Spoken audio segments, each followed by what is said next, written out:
Hello दोस्तों, कैसे हो आप सब। आज की वीडियो में ना मैं आपके साथ शेयर करूंगा मेरा पर्सनल एक्सपीरियंस कैसा रहा है when it comes to finding jobs in Canada. ठीक है, आज आप ये जो मेरी वीडियो का वर्जन देखोगे, it will be more like an audio session. ठीक है, तो आप अपना काम करो, साथ के साथ हेडफोन लगाओ और ये वाली आज की मेरी वीडियो को सुनो, क्योंकि देखने के लिए यहाँ पे कुछ नहीं होगा। सो मैं क्या कर रहा हूँ कि I am trying to upload audio sessions on YouTube, ताकि आप अपना काम भी कर सको और एट द सेम टाइम आप मेरे को सुन भी सको। It will also make you more productive. मुझे भी थोड़ा वीडियोस डालते रहने में वो कंसिस्टेंस रखेगा। सो या talking about my perspective and my experience to get my first job in Canada. देखो, मैंने अपनी ये पुरानी एक वीडियो में भी बताया हुआ है, मैं लिंक डाल दूंगा डिस्क्रिप्शन में, how I found my first job in Canada. ठीक है, क्या डिफिकल्टीज मैंने फेस की, ये वो सब। आज मैं आपको ये बताने जा रहा हूँ कि having lived for 4 years in Canada, मुझे 4 साल हो जाएंगे इस दिसंबर में। ठीक है, दिसंबर के एंड में मुझे 4 साल हो जाएंगे कनाडा में। मैं आपको बताना चाहता हूँ कि मैंने क्या एक्सपीरियंस किया, क्या नोटिस किया है between a person who is able to find a job when they land to Canada and between a person जो जॉब नहीं ढूंढ सकते। देखो, सबसे पहली बात, ऑब्वियसली ये बात पे आपकी प्रोफाइल पे ये बहुत निर्भर करता है कि आपको जॉब मिलेगी या नहीं मिलेगी, या कितनी जल्दी मिलेगी। अगर आपका इंडिया में एक्सपीरियंस है वो डायरेक्टली काउंट नहीं होता। यहाँ पे बहुत सारे ऑर्गेनाइजेशंस या बहुत सारे मैनेजर्स इंडिया का एक्सपीरियंस इतना काउंट भी नहीं करते। If you have a bachelors, for sure आप में थोड़ी ज़्यादा मेच्योरिटी का वो प्रतीक है, आप में थोड़ा वो ज़्यादा मेच्योरिटी का एक साइन है, जिसके कारण आपको थोड़ा एलिविएटेड प्रिविलेज मिलेगा rather than someone who just came after 12th। Having said that, आपको जॉब ढूंढने में मेहनत उतनी करनी ही पड़ेगी। अब सबसे पहली चीज़ मैं ये क्लियर करना चाहता हूँ कि लोगों को जॉब क्यों नहीं मिल पाती जल्दी जब वो कनाडा में आते हैं। जब से मैंने YouTube वीडियोस डालनी स्टार्ट किए हैं, जब से मुझे लोगों ने जानना स्टार्ट किया है, कॉलेज में जब मुझे लोग मिले हैं या दोस्त मिले हैं, वो मुझसे पूछते हैं कि मेरे को इतना टाइम हो गया यहाँ पे, मेरे को कोई जॉब नहीं मिली, ये नहीं हुआ, वो नहीं हुआ।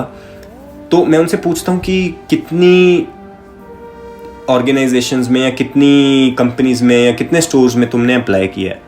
ठीक है, और जब मैं सुनता हूँ कि 10-15 में कर लिया है, 20 में कर लिया है, तो कोई रिस्पॉन्ड नहीं आया, तो that is not going to be enough. ठीक है, आप प्लीज़ आप ये मत सोच के डिसअपॉइंट होइए कि आपने 15-20 कंपनीज में अप्लाई कर लिया है और आपको जॉब नहीं मिल रही, दैट मीन्स कि जॉब ढूंढना बहुत हार्ड है। मैं आपको अपनी चीज़ें बताता हूँ। जब मैं कनाडा में आया था, मैंने पहले ही हफ्ते में अपना रेज्यूमे तैयार कर लिया था। मैंने उसकी 30-40 कॉपीज प्रिंट करवाई और मैं वो पहले महीने में, पहले 2-3 हफ्ते में वो मैं आधे भरी में वो बांट आया था। दैट मीन्स कि मैंने अराउंड 40 स्टोर में वो दे ही दिया था। मुझे स्टिल कोई रिप्लाई नहीं आया। मैंने वो इंडीड पे भी बहुत बार अप्लाई किया ऑनलाइन। ठीक है, 30 to 40 प्लेस मैंने वहाँ पे अप्लाई किया होगा, मुझे तब कोई रिप्लाई नहीं आया। फिर दूसरे महीने फरवरी में मैं जाता हूँ और रेज्यूमेस प्रिंट आउट करवा लेता हूँ और थोड़े से चेंजेस करता हूँ ताकि मैं अपने रेज्यूमे को प्रोफेशनल बना पाऊँ। फिर मैं जाता हूँ फरवरी में रेज्यूमेस बांटने एक और जगह पे। मैं टू डू लिस्ट बनाता था, अपनी एक कॉपी में लिखता था कि इंडीड पे जो भी पोजीशंस हैं मैं उधर ऑनलाइन तो अप्लाई करूँगा ही करूँगा, साथ के साथ मैं वो ऑफलाइन भी रेज्यूमे दे के आऊँगा। इस टाइम पे फरवरी में मैंने डबल काम करना शुरू कर दिया, ऑनलाइन ही नहीं ऑफलाइन भी उसी सेम जगह पे जाके मैं रेज्यूमे दे के आया। तो मेरी वो ना लिस्ट होती थी और उस लिस्ट में सब कंपनीज के नाम लिखे हुए थे। एक जगह है, फिर जाता हूँ मैं बेफील्ड स्ट्रीट पे आती है वो, 3-4 स्टोर्स पार करके, बल्कमान, मिस्टर सब पार करके एक जगह आती है फैट बास्टर्ड बरीटो, वहाँ पे मैंने पकड़ा दिया।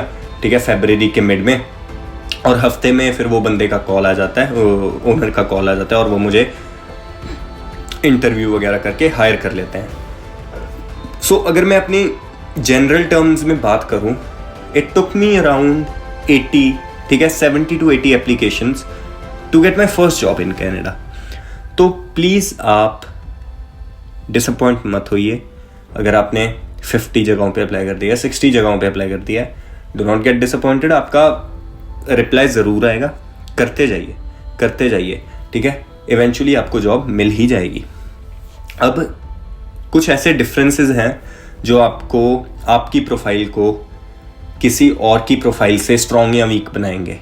सबसे पहली बात, ऑब्वियसली अगर आप, मैंने जैसे पहले बोला, अगर आप ग्रेजुएट हो इंडिया से तो वो आपका थोड़ा हायर मैच्योरिटी लेवल, क्योंकि आप थोड़ी ज़्यादा एज के हो, वो आपका थोड़ा हायर मैच्योरिटी लेवल डिपेक्ट करता है, जिसके कारण आपको थोड़ा ईजी होगा, आपका चांस ईजी थोड़ा ज़्यादा बेटर हो जाएगा इंटरव्यू एक्वायर करने का, रेदर देन कि जो बंदा 12th से ही आया हो, ठीक है।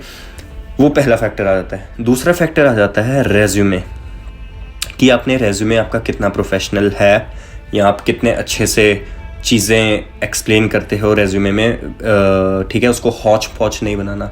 अब देखो, मुझे 4 साल कनाडा में हो चुके हैं, लास्ट 1.5 साल से मैं ऐसी कंपनीज़ में मैंने काम किया है जहां मैंने इनडायरेक्टली वैसे मैनेजर्स के साथ काम किया है जो हायर करते हैं स्टाफ को, और मैंने ऐसे रेज्यूमेस देखे हैं ना कि मुझे शर्म आती है ये बोलते हुए, I am sorry, I am really sorry, but मैं ये बोलना चाहूँगा कि मुझे शर्म आती है ये देखते हुए कि लोगों के ऐसे रेज्यूमेस आ रहे हैं अगर तुम जॉब ढूंढ रहे हो।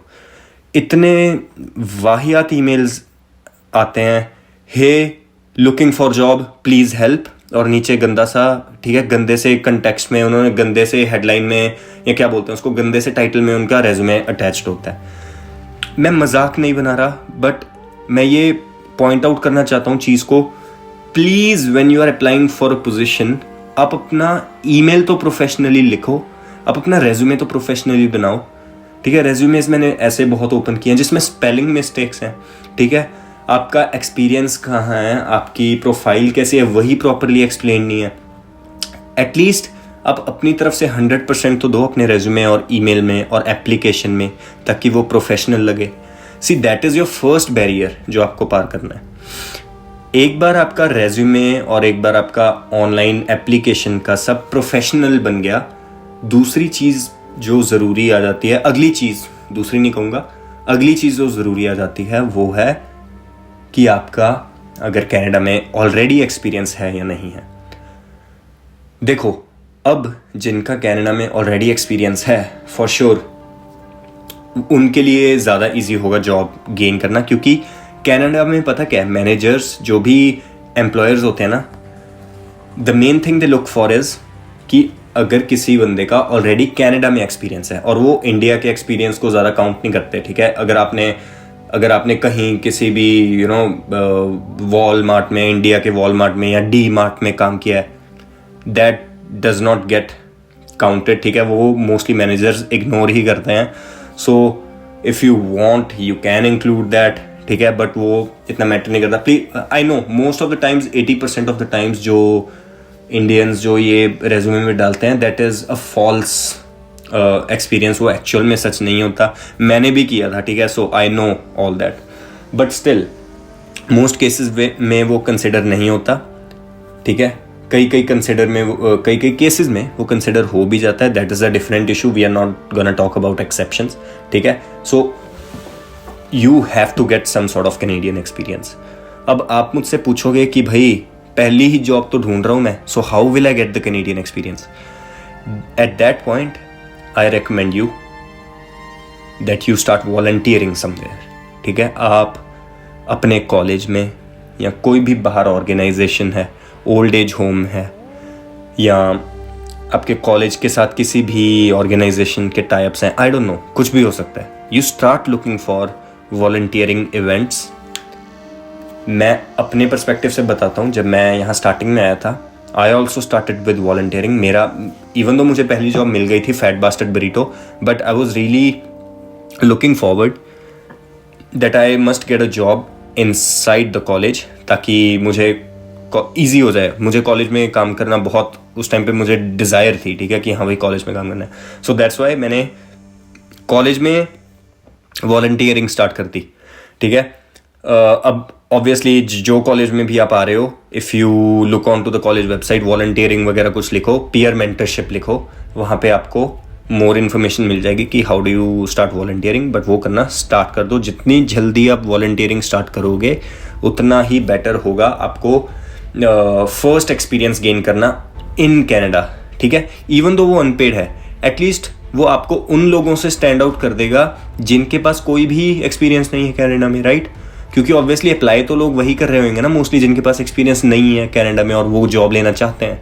बट अगर आपके पास एटलीस्ट वॉलंटियरिंग एक्सपीरियंस है कनाडा में, that makes you stand out from the 70 to 80% of applications, ठीक है? उस टाइम पे आपके चांसेस बढ़ जाते हैं। But you have to make sure कि आप किसी भी प्रकार का वॉलंटियरिंग एक्सपीरियंस ढूंढो, ठीक है? वो किसी फूड कंपनी में भी हो सकता है, ठीक है? फूड डोनेशन, यहाँ पे बहुत ही डिफरेंट ऑर्गेनाइजेशंस होती हैं, फूड डोनेशन ऑर्गेनाइजेशंस, वहाँ पे भी हो सकता है, कॉलेज में भी हो सकता है, helping with events, helping with orientations. उसके बारे में ज़्यादा डिटेल में बात नहीं करूँगा, आपको पता है क्या करना है, ठीक है? So do that will make you stand out. और लास्ट चीज़ जो मैं आज फोकस करना चाहता हूँ, पॉइंट रखना चाहता हूँ, वेरी इंपॉर्टेंट, जो मैं अपने एक्सपीरियंस जो मैंने अपने एक्सपीरियंस से इतना ज़्यादा सीखा है कि how much you build connections और आप कितने आप कम्युनिकेशन अच्छा करते हैं आप दूसरों के साथ। अब कनाडा में आ रहे हो, आई नो आइल्स सब देते हैं, इंग्लिश किसी की अच्छी होती है या नहीं होती है। अगर मैं आपको हार्श रियलिटी एक बताऊं, भाई यहाँ पे अच्छी जॉब्स, बेटर जॉब्स उनको ही मिलती हैं जिनके इंग्लिश स्पीकिंग स्किल्स अच्छे हैं। ये मानो या ना मानो, आप चाहे मुझे जजमेंटल बोलो, जैसे मर्जी, दैट हैपन्स। क्यों? क्योंकि उनको अब कोई भी ऐसी पोजीशंस हैं, लेट्स से कस्टमर सर्विस या फ्रंट डेस्क रिलेटेड पोजीशंस, या जिसमें कोई भी पोजीशन में, मोस्ट ऑफ द पोजीशंस में आपको कस्टमर से डील करना ही पड़ता है, अनलेस कि आप फैक्ट्री में काम कर रहे हो। उस केस में एम्प्लॉयर्स ऐसे लोग ढूंढते हैं those who are very good with communication skills. So आपको इंग्लिश अपनी इम्प्रूव करनी पड़ेगी, आपको नए लोगों से मिलना पड़ेगा, आपको वो अपनी एंग्जाइटी हटानी पड़ेगी, आपको अपने कंफर्ट लेवल से बाहर जाना पड़ेगा और आपको लोगों से बातें करना स्टार्ट करना पड़ेगा। Learn to talk in a proper manner, ठीक है? आप अपने आप को अच्छे से बात करो, दूसरों से अच्छे वे में बात करो। It should look professional as well, ठीक है? But at the same time ऐसा ना लगे कि आप हमेशा उनसे कुछ चाहते हो। अगर आप ये पॉइंट से बात करते हो ना कि हाँ भाई आप उनसे सिर्फ कनेक्शन इसीलिए बना रहे हो ताकि आपको जॉब मिल जाए, वो यार दूसरे को भी समझ आ जाता है, ठीक है? और मुझे भी समझ आ जाता है अगर कोई ऐसे मेरे से बात करे। सो वो रेदर देन कि एक पॉजिटिव इमेज छोड़े दूसरे के मन में, वो एक नेगेटिव इमेज छोड़ देती है। रेदर देन कि आप किसी बंदे से दोस्ती करो या लोगों से दोस्ती करो just to get a job, you actually make good friends, ठीक है? आप अपने लोगों को, आप अपने आप को अच्छे लोगों से सराउंड करो ताकि आपके कम्युनिकेशन स्किल्स डेवलप हों। Whether they help you directly और not, that is a different issue. अगर आप अपने आप को अच्छे लोगों से सराउंड करोगे जिनके कम्युनिकेशन स्किल्स अच्छे हैं, जो अच्छी बातें करते हैं, they talk about good topics, you are going to build up your character. और ये भी बहुत एक ज़रूरी चीज़ है, आपको अपना करेक्टर बिल्डअप करना पड़ेगा, professionally as well, philosophically as well, ethically as well. तभी आप यहाँ पे एक मैच्योर प्रोफेशनल बीइंग की तरह स्टैंड आउट कर पाओगे, ठीक है? और ये वाला जो पॉइंट है ना, ये जो मैं बता रहा हूँ, ये for sure part time jobs या साइड पार्ट टाइम गिग्स, उसमें कम अप्लाई होता होगा। It will be applied more when you actually look for some job in your profession, ठीक है? So these are the main points that I want to make today, ठीक है? ये points को आप फॉलो करो। अगर आपके कोई भी क्वेश्चंस हैं, ठीक है, मुझे बताओ कमेंट्स में, and then I will try to make a video on it. इसी बात पे मैं वीडियो का एंड करना चाहूँगा। Do not get disappointed, keep on applying jobs. You cannot blame someone else unless you have fault. So पहले अपने fault सही करो, पहले अपनी एप्लीकेशन बेटर करो, अपना गेटअप मेंटेन करो, बी प्रोफेशनल, ठीक है? Be very good communicator.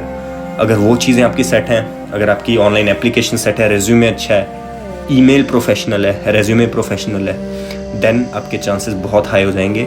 Believe me, it's going to happen. And all the best for your Canada's journey. आपको मिलता हूँ बहुत ही जल्दी अगली वीडियो में।